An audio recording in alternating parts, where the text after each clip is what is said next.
Muhammad Ali had done the impossible, recapturing the heavyweight title from George Foreman. But he was not satisfied. There was one man who'd given him too much trouble, one man who could be pointed to as evidence that perhaps Ali was not the greatest of all time. That man was Smokin Joe Frazier. The two had met twice previously.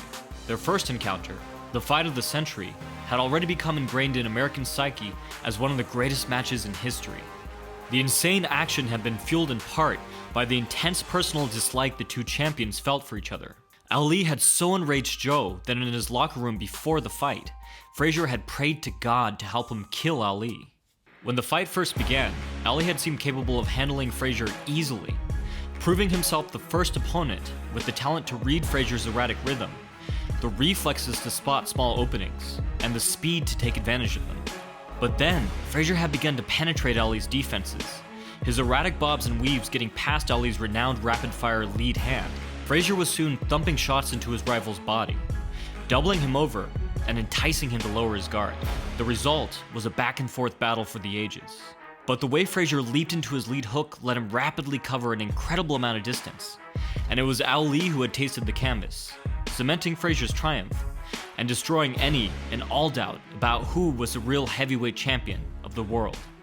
The two would meet again only a few years later. Circumstances had changed, and both were now top contenders, fighting for a chance to take their title back from George Foreman. The two men's intense dislike for each other was again showcased on national television a few days before the bout, when a real fight broke out between them on the set of a talk show. For their second fight, Ali had planned numerous ways to negate Frazier's aggressive style. He stopped short to lead him into flurries, kept his elbows in tight when clinching so Frazier could not pummel his hands through, and used Frazier's head movement against him, using one punch to lead Frazier into another. But Frazier began to time and counter Ali's uppercuts, a punch that had been a major boon to him just a few rounds prior. Ali had been forced to push Frazier back and fight him toe-to-toe in the center of the ring, moving towards Frazier's hook to cut angles and stay center. Ali stole the later rounds, turning the fight around and avenging his loss. Leading up to the fight, Ali continued his old shenanigans, holding up a gorilla meant to represent Frazier and proclaiming, "It'll be a killa, a chilla, a thrilla when I get the gorilla in Manila." As always, Frazier was not amused. To quote the man himself, "I still despised him for trying to misrepresent me to the public. No one gave his heart and soul to the sport as I did. This was a nasty, envious, mean-spirited egomaniac who still couldn't stand the fact that in the biggest fight of his life, I'd put him on his ass." No one could have suspected that this fight would surpass the other two, becoming the only one of their three encounters where one fighter did not make it to the final round. The night came, and both men stood squared up in the center of the ring for the third time. Ali yelled threats at his rival, wide-eyed. Joe simply retorted, "I'm gonna kill you, Clay. You're dead." Ali's corner was managed by the legendary coach Angelo Dundee. His opposite for this fight was Eddie Futch, considered by many to be the greatest coach who ever lived. The bell rang. Ali planted himself in the center of the ring, squared up, flat-footed, hands high. True to his word, he let his fists fly early, looking to knock Frazier out in the first round. Despite all of his talk, no one had predicted that Ali would actually come out so aggressively. It was like the two had picked up where they'd left off in their first fight, almost as if this were simply the next round. Although Ali was being reckless opening up so quickly against Joe Frazier, there was a method to his madness. Frazier was known to be a bad starter. His style required time to read his opponent's tempo and get into a groove. Only then could he slip and weave his way inside to crowd and counter.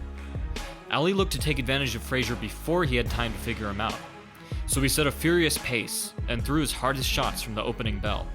Frazier's plan was to rush Ali and hurry him into making a mistake.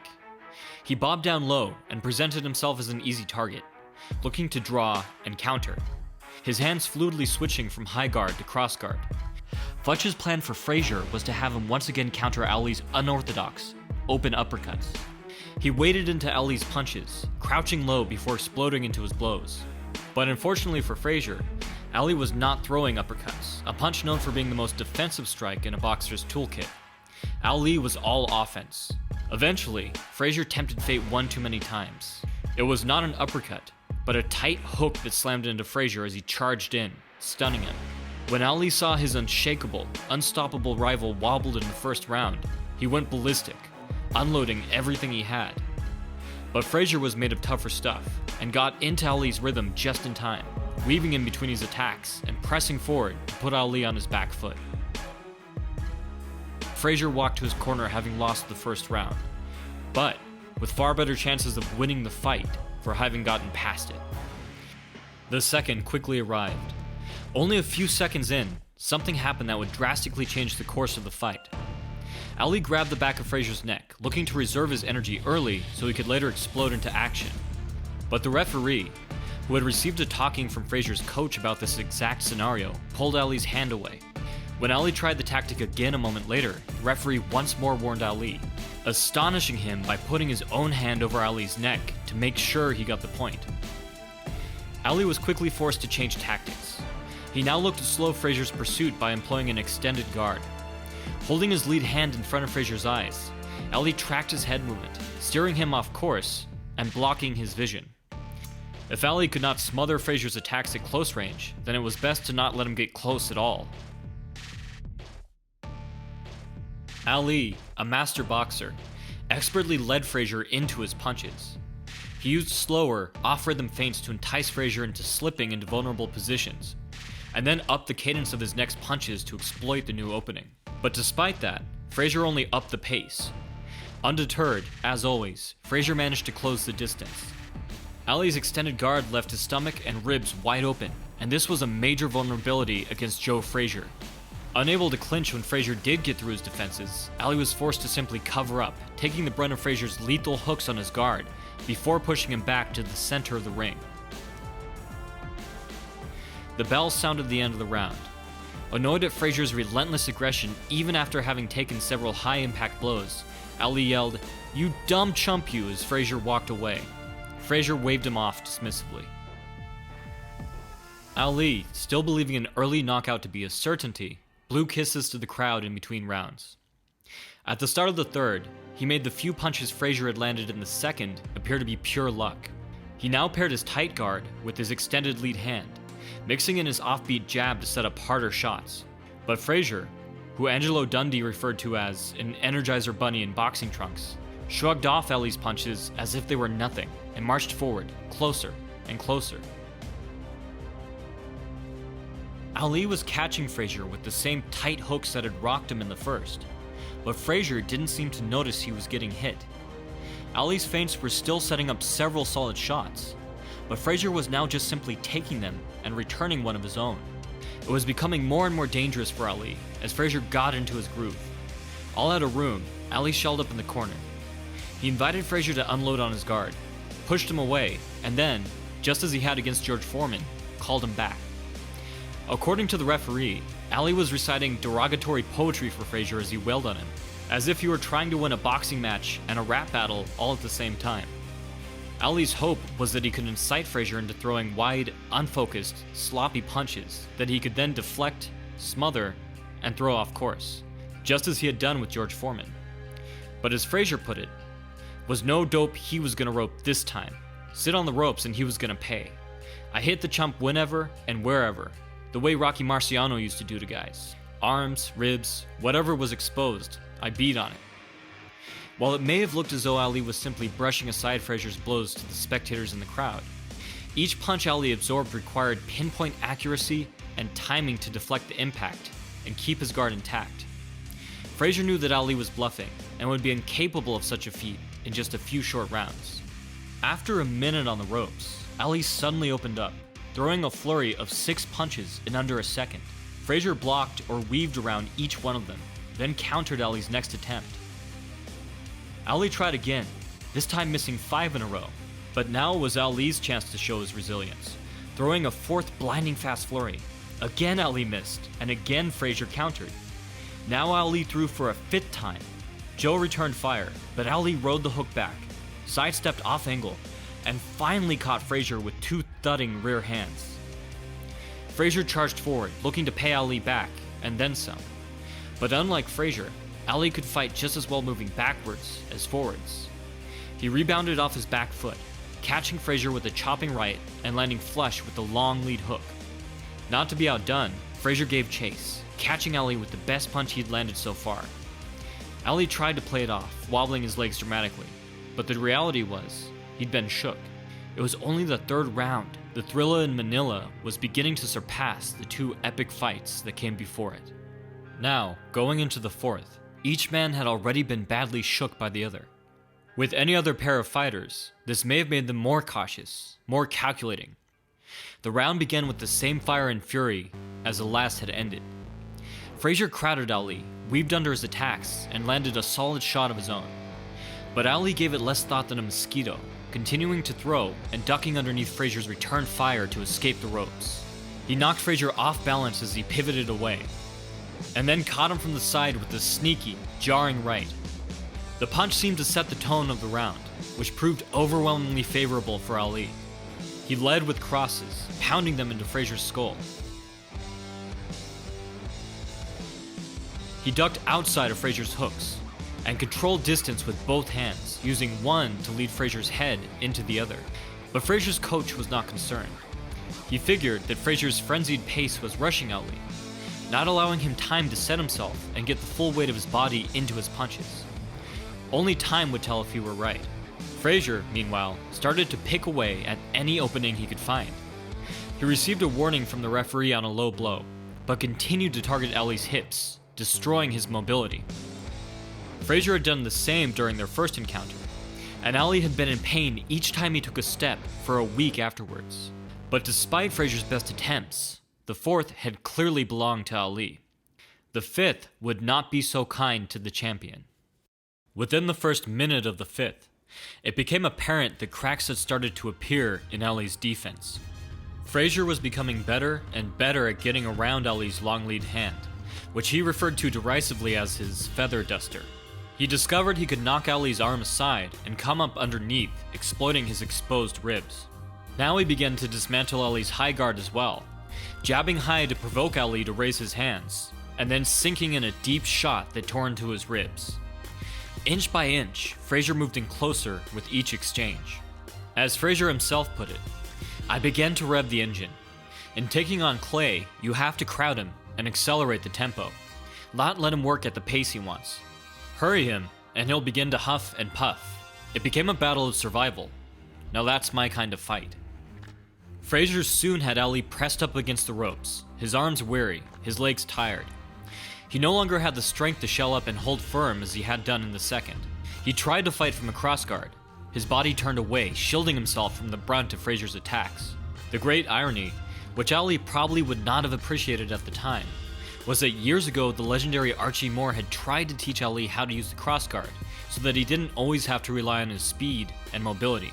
But Ali had retorted that he didn't need it, as he planned to retire young. There was no doubt that Frazier had started to smoke.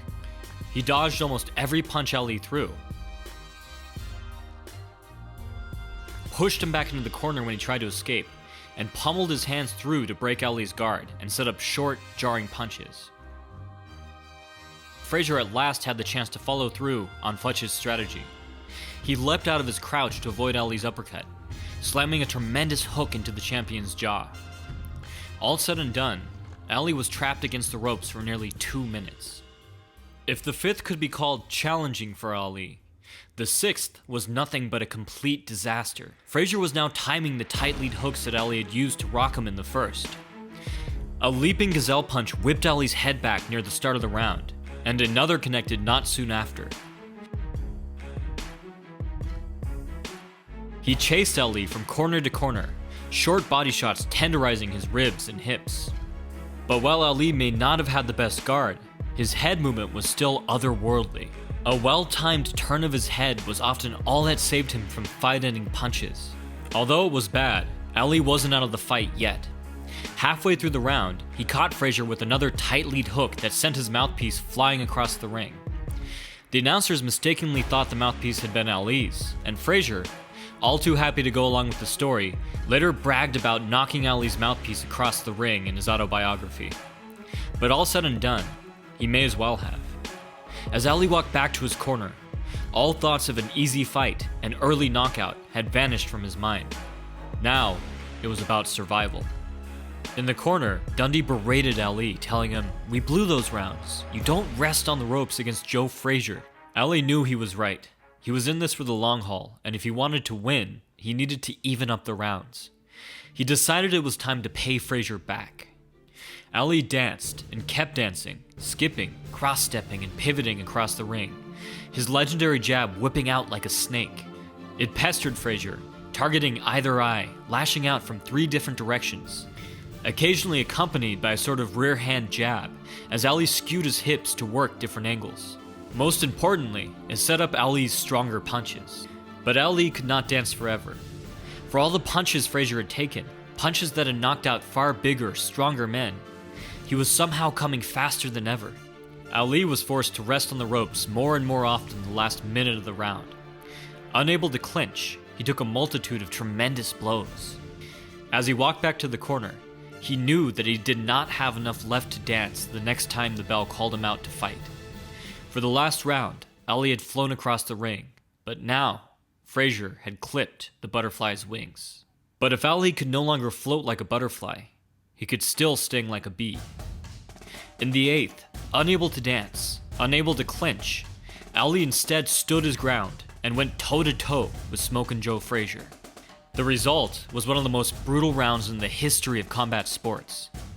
Ali landed early and often, barely bothering to set up his shots. This was not intelligent boxing, this was target practice.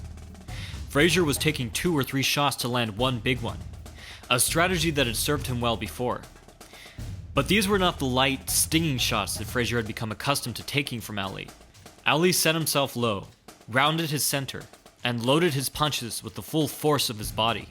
Becoming frustrated, Frazier threw a tremendous hook, but Ali pulled back, and now Frazier had thrown his body out of position. Ali took full advantage of the situation. But then, midway through the round, it became apparent that Ali had given all he had to give. He had punched himself out, and now his arms were just as tired as his legs. Frazier spent the remainder of the round destroying Ali's body, persuading Ali to lower his guard so he could target his head.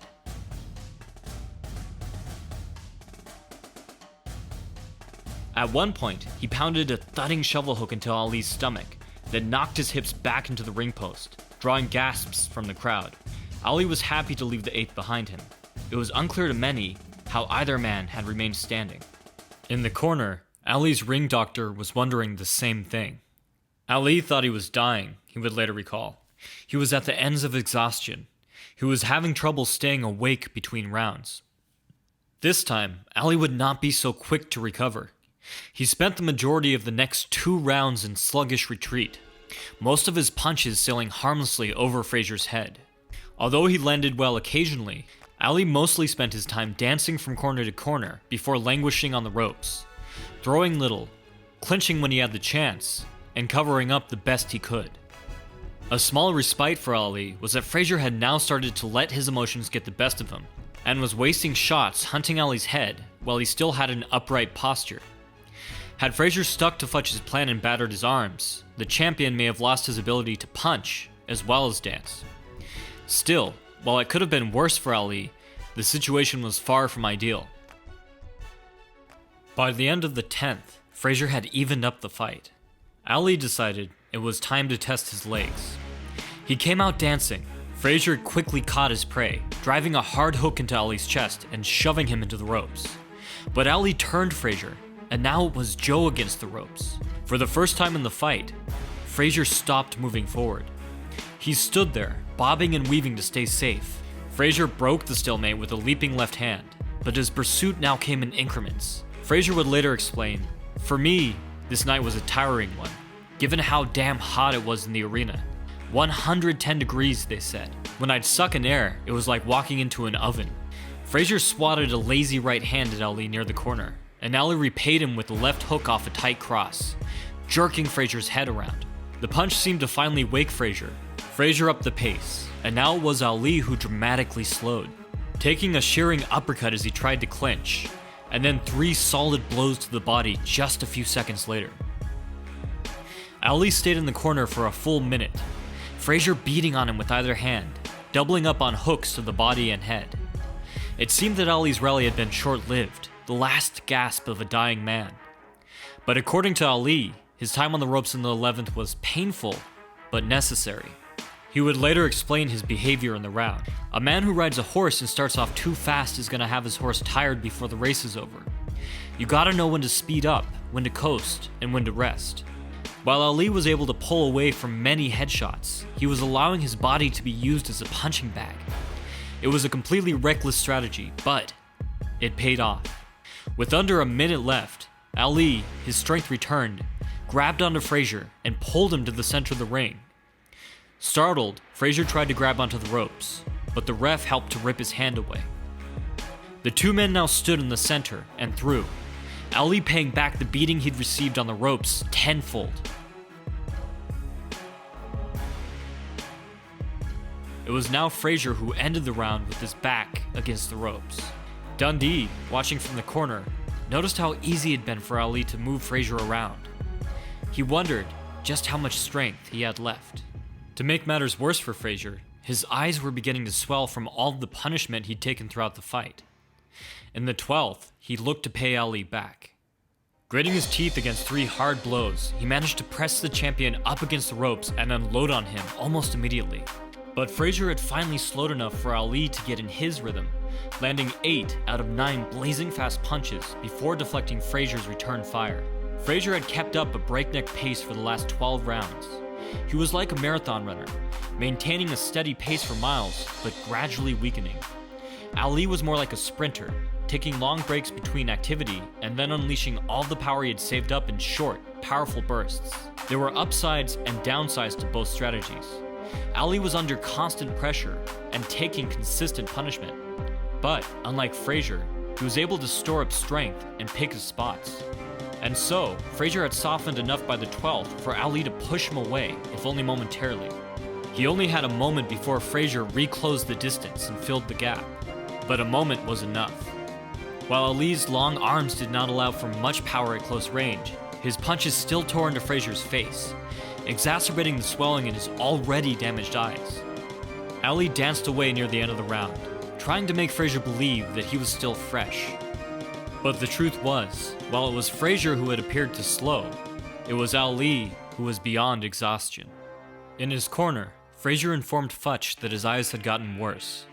He had spent the last half of the round fighting in a kind of haze, barely able to make out Ali's punches as they barreled towards his head. Thinking on his feet, Futch came up with a plan. In his own words, "So I told Frazier to stay back about 8 inches, and made him stand up a little straighter."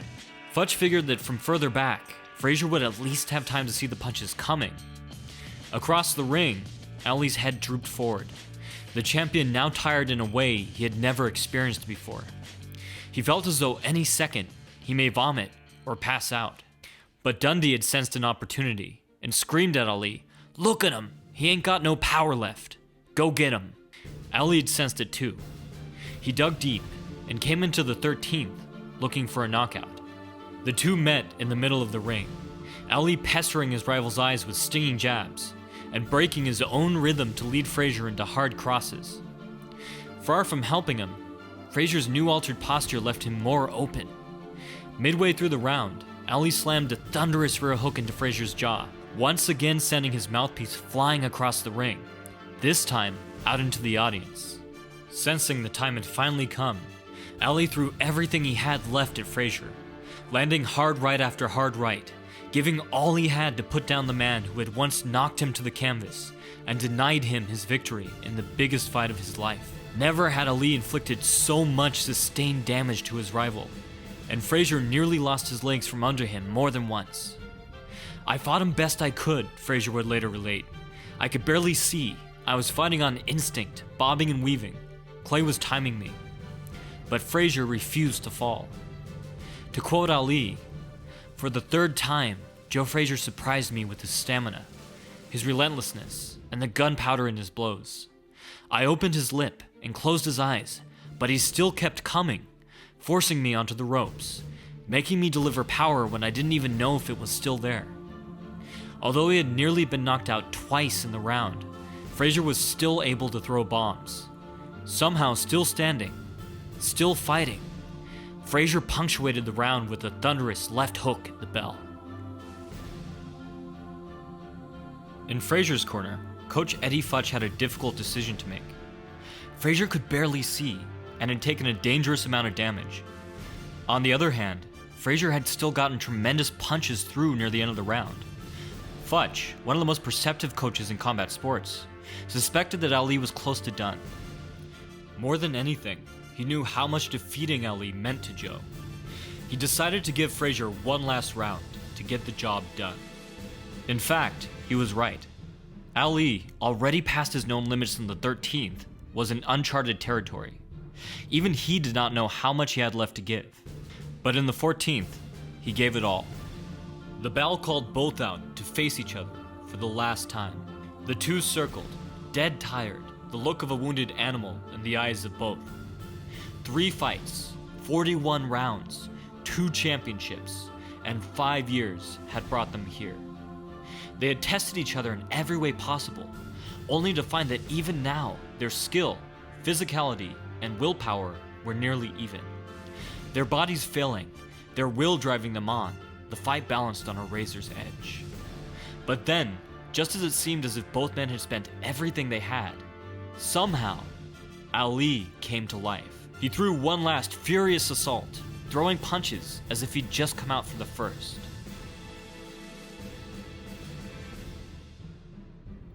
But Frazier endured, and he was still looking for that one shot. Frazier sunk low and hurled himself forward with the last of his strength. But this time, Ali pulled away. Frazier crashed into him, and now, both of them were far past spent.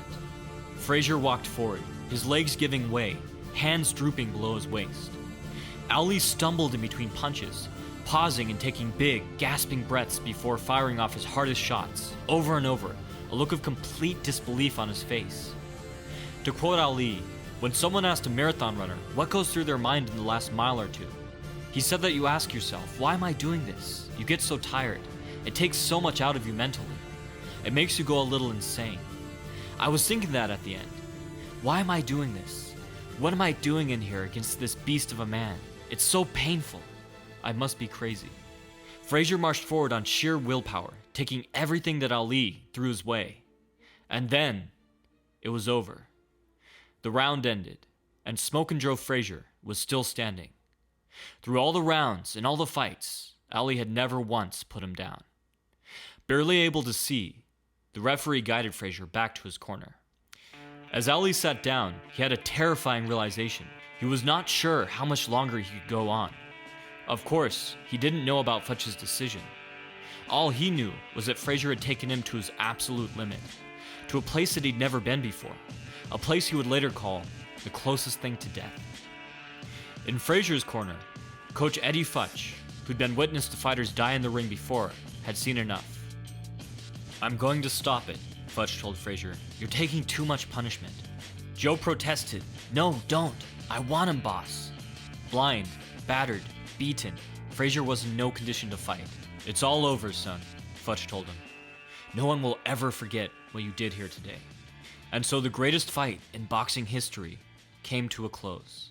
Ali could not believe it. He stood and raised his hands in victory. A moment later, he fell to the floor. To quote the man himself, "I was so relieved, so tired, and in so much pain that my knees buckled, and I stretched right out where I was, right there in the middle of the ring." He had taken 440 hard, solid punches from Joe Frazier. Many throughout the years have romanticized the so-called lost round, wondering what would have happened if Frazier had been allowed to come out for the 15th. But the truth is, both men had already given what they had to give. Both had left a piece of themselves in that ring, and for each, it was a piece that they would never fully get back. Perhaps Ali said it best. "We went to Manila as champions, Joe and me, and we came back as old men."